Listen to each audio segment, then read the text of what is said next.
Hi friends, welcome to Avi's Academy. The topic that we are going to discuss in this video is pivotal in the context of GST registration. So far in our videos, we have discussed about the regular scheme, the composition scheme and the threshold limit which is applicable to each of these schemes. So when it comes to deciding the threshold limit, we refer to a particular value. At the same time, just to decide whether one has to opt for GST registration to get GST IN number, there also we refer to a particular value. The reference point or the value that we are referring is today's topic of discussion, which is aggregate turnover. So let's see what exactly aggregate turnover is in this video. If we take these two words, aggregate turnover, aggregate literally stands for total, and turnover in the context of commerce and business, we actually refer to sales. So if I combine these two, total and sales, so aggregate turnover, in simple words, we can say it is total sales. Total sales carried out by a dealer during the year can be called as aggregate turnover. This is what literary meaning of aggregate turnover is. But in GST, as per GST Act, what exactly aggregate turnover, we do not know. So let's have a glimpse of that, what exactly aggregate turnover stands for as per GST Act. Section 2 subsection 6 of the CGST Act defines aggregate turnover as the aggregate value of all taxable supplies excluding inward supplies on which tax is payable by a person on reverse charge basis, exempt supplies, export of goods and services or both, and interstate supplies of persons having the same permanent account number to be computed on all India basis, but excludes central tax, state tax, union territory tax, integrated tax and cess.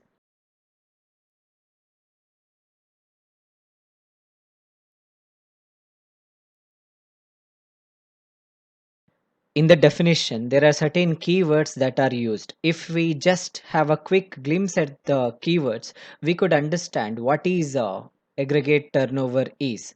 Actually, the definition itself starts with the aggregate value of all taxable supply. The first keyword is taxable supplies. So taxable supply is the products on which tax, that is GST, is applicable.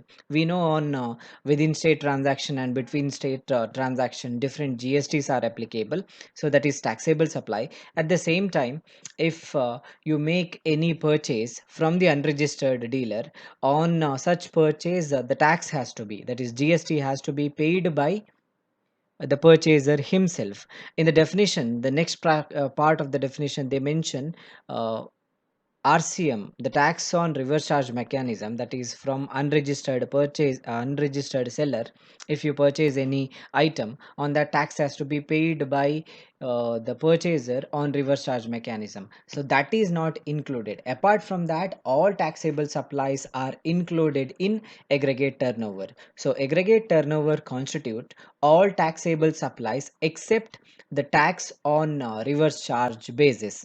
Next, exempt supplies. So exempt supplies includes exempt supply, to put it simply, you can say these are exempt from GST in one or other way. So we can broadly categorize these exempt supplies into three categories. First one being nil rated supplies.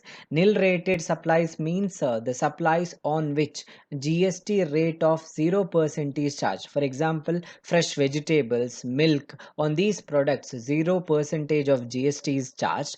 These are called as nil rated supplies. Another kind of exempt supply is exempted supplies. As per section 11 of the CGST Act and as per section 6 of the GST Act, central government is empowered with the giving an exemption of GST for certain products from time to time. So all these products are called as exempted supplies. Then we have non-taxable supplies. Non-taxable supplies are those supplies on which GST is not applicable. For example, petrol, diesel, alcoholic liquor for human consumption, ATF, all these products are outside the purview of GST, and these are called as non-taxable supplies.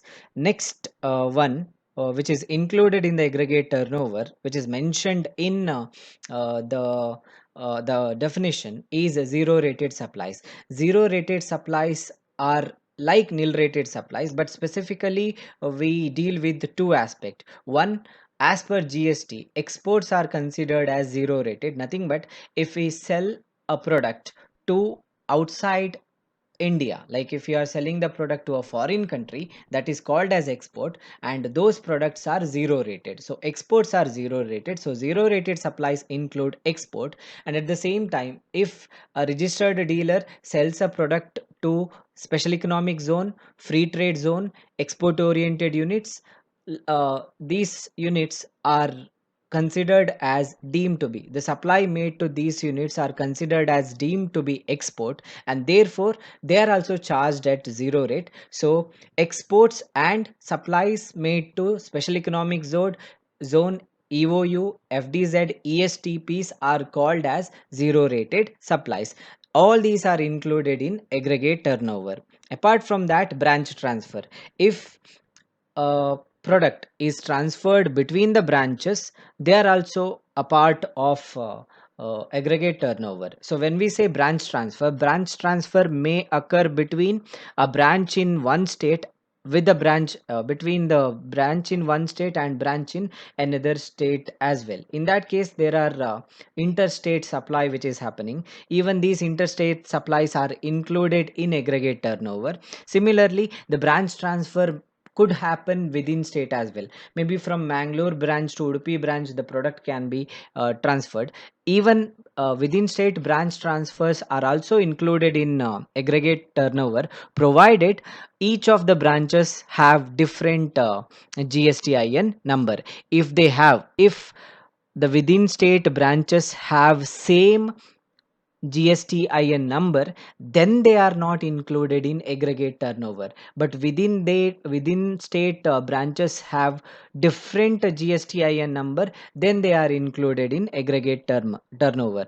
For the computation purpose, if in case in the question exclusively they mention that within state branches have same GSTIN number, then we need not include in the aggregate turnover. Otherwise, within state branch transfers should also be included in aggregate turnover. So these are the items that we need to include in aggregate turnover, which includes all taxable supplies except the supplies which are obtained from unregistered dealer where tax is charged on RCM basis.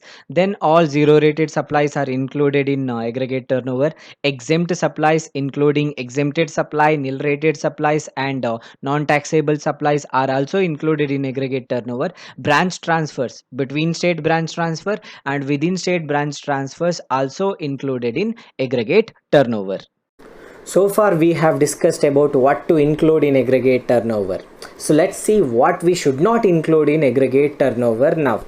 So I said aggregate turnover, literally if we put it, is nothing but total sales. In the context of GST, sales is nothing but outward supply. That means we have to include all the outward supply irrespective of whether they are taxable or not. That is exactly aggregate turnover is. That means we should not include inward supply. Inward supply can be obtained from two individuals in the context of GST, from registered dealer and from unregistered dealer. So if you obtain inward supply from registered dealer or unregistered dealer, both are not included in the context of aggregate turnover. Likewise, we include all the taxes except GST, right? That means GST related taxes, that is CGST, SGST, IGST, UTGST, GST compensation cess, that we should not include in aggregate turnover. Next topic that we do not consider, or the next concept that we do not consider in the context of aggregate turnover, is transaction relating to principal and the job worker.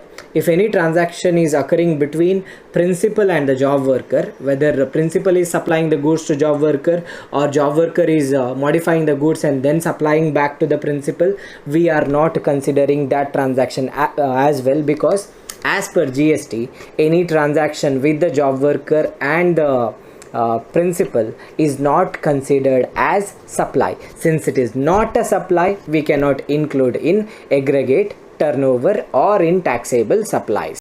After all this discussion, if I ask what is aggregate turnover, you should say if we put taxable supplies, exempt supply, zero rated supplies, branch transfers, all taxes except GST together, then it will become aggregate turnover.